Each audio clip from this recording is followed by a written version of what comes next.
হর হর মহাদেব। আদেশ। জয় মা মা কালী। আগামী 2রা এপ্রিল মঙ্গল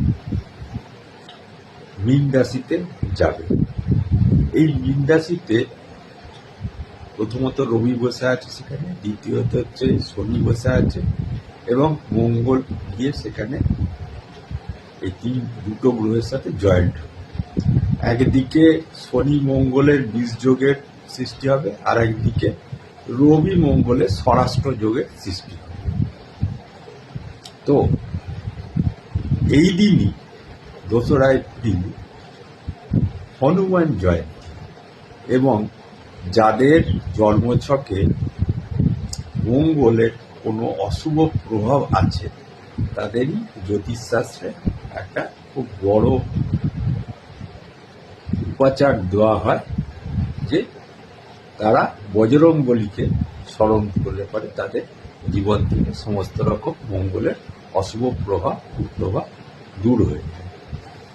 সুতরাং এই যে এই ট্রানজিটে যে 5টা রাশি, মাফ করবেন, 5টা রাশি সবচেয়ে শুভ ফল পাবে মঙ্গলের, সেই 5টা রাশি আমি বলে দিচ্ছি।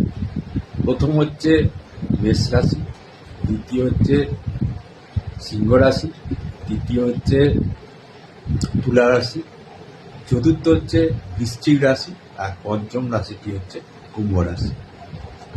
এর ভেতরে যেটা যাদের লগ্ন এবং রাশি, আরো ধরুন কুম্ভ লগ্ন বৃশ্চিক রাশি হয়েছে, বা মেষ লগ্ন তুলা রাশি হয়েছে, তারা কিন্তু আরো অতি অবশ্যই শুভফল পাবেন। এবং যাদের মঙ্গলের কোনো রকম দশা অন্তর্দশা যাচ্ছে তারাও কিন্তু আরো শুভফল পাবে।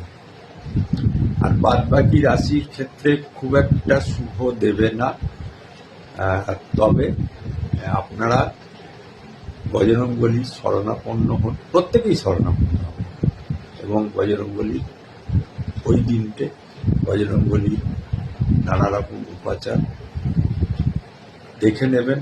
হয়তো আমি ছাড়বো, বা আপনারা জানেন, শিখে গেছেন আমার রিল দেখে সেগুলো করতে আরম্ভ বা করবেন। হরি ওম তৎসৎ।